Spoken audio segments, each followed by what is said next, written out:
Niin, kyllä moni jää murehtimaan tätä eroa. Terhi Koskinen ja Kokkonen ja Kerkko Koskinen. Hyvää huomenta, tervetuloa.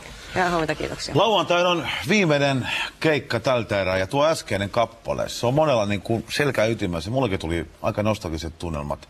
Terhi, eikö sulla itsellesi semmoinen haikea olo? On vähän haikea olo, joo.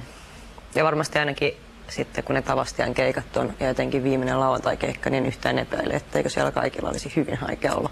Ennen kuin mennään kaiken alkuun, Kerkko, niin miksi tulitte tähän lopputulemaan, että nyt pannaan pillit pussiin? No ei siihen mitään yhtä semmoista tiettyä dramaattista syytä ole. Se jotenkin luontevasti meni.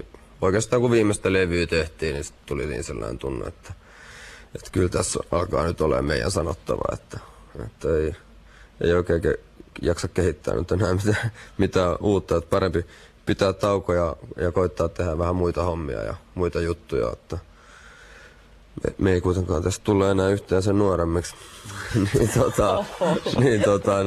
niin, minkä takia me ei nyt sitten saman tien, että kun jos kerran vähän tuntuu muutenkin sieltä, niin pistetään vähäksi aikaa seis ja tehdään muita juttuja ja ihmetellään sitten taas lisää. Terhi, oliko Ultra Bra sulla pelkästään yhtye vai oliko se jotain enemmän? Kyllä se oli jotain enemmän, tai siis ainakin mulla on jotenkin tämmöinen hyvin tärkeä ystäväpiiri liittynyt tähän koko ajan. Mennään tähän alkuun. Siitä on ollut vähän lehdistössä, mutta kerro mistä lähti liikkeelle Ultra Bra? No, hivenen sattuman kauppaa. Siis meidän nykyinen laulaja Olli Virtaperko soitti mulle vuonna 1994 syksyllä ja kertoi, että on olemassa tällainen poliittisten laulujen kilpailu, mihin saa tehdä biisejä. Ja se tuntui musta erittäin hauskalta ajatukselta. Ja pyysin sinne muutamaa kaveria, että tehkää nyt jotain sanoja napsasta, niin mä sitten sävellän ne.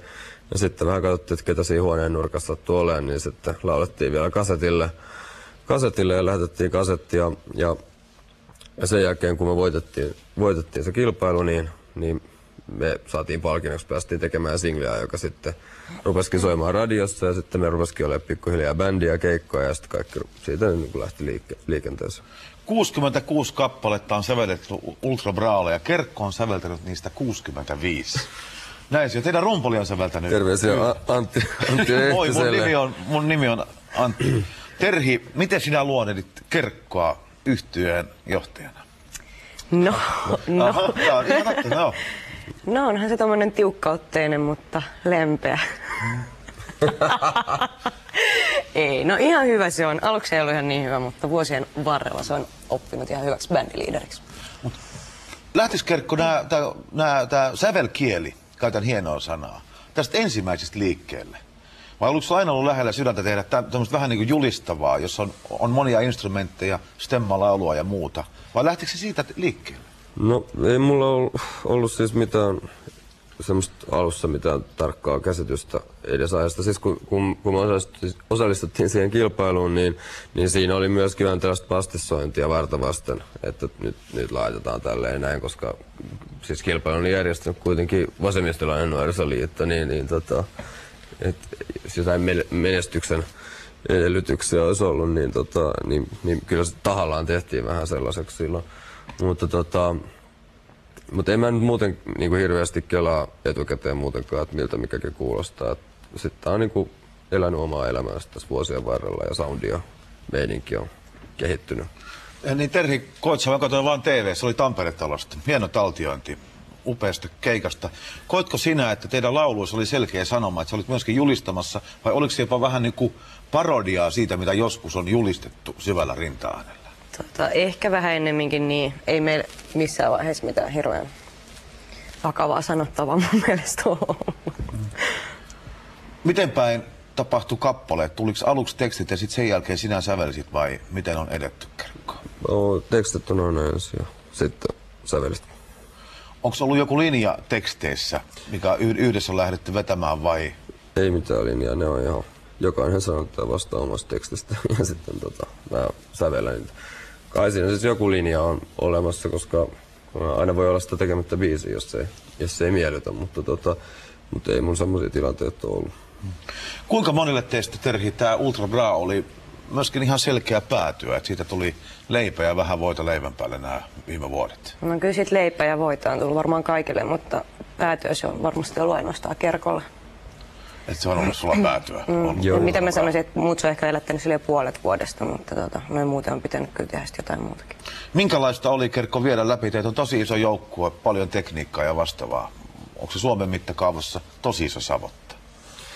No ei se siis, tai en mä tiedä, mä en ole soittanut missään muissa bändeissä, että mulla on tai siis vähäiset kokemukset siitä, mutta kyllä tämä meidän juttu nyt on, että vaikka tää on iso ja tässä on paljon kaikkea tavaraa ja kaikkea monitorikamaa ja muuta, kun me tonne lähdetään rundaamaan Suomea, mutta me ollaan sen verran monta vuotta tätä tehty, että on mennyt aika kivuttomasti ja jotenkin helposti nyt jo pari vuotta. 94 oli tää kilpailu, sitten 95 tuli eka levy, eikö se ollut näin? 96 tuli eka levy. 96. Mä muistan nimittäin, että te olitte tässä. Joo, Joo. niin Te on. lauloitte tässä silloin ja sen takia mulla tuli aika paljon ihan oikeasti nostalgisia Sitten itse fiiliksiä. asiassa meidän sillä vikalla videolla on pätkä siitä Niin, Onko te oltiin täällä näin silloin? Joo, kun me tehtiin siis semmonen video, missä meillä on kaikkia mahdollista kuvamateriaalia vuosien varrelta, niin kuvattiin kameralla ihan vaan suoraan telkkarista videokasetit, kun joku on tietysti äänittänyt, kun me ollaan oltu täällä. Se on tosi huvittavan näköistä. Vähän huvittavan näköistä. Vähän naivi kysymys tähän, Terhi. Oliko se silloin ne hetket ja sen jälkeinen aika? Oliko sen astinta mukavinta aikaa? Ei mun mielestä, tämä on musta vaan niinku parantunut koko ajan.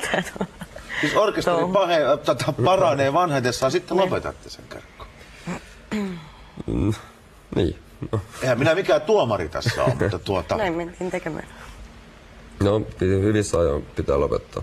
Plus ainahan sitä voi jatkaa uudestaan, jos sieltä tuntuu. Eli sellainen toive on vielä olemassa, että teitä Olemme nähdään vain vielä joskus. tauolla. Vähän tauolla. Kuin Abba. Niin. Hei, kiitos teille molemmille tosi paljon ja koko yhtyeelle. Kiitos tekemästäne työstä. Sanon tämän ihan sydämestä suomalaisen musiikin hyväksi. Se oli uutta aaltoa vähän tässä sirpaloituneessa musiikissa. Hyvää jatkoa. Kiitoksia. Ja hyviä loppukeikkoja. Kiitos.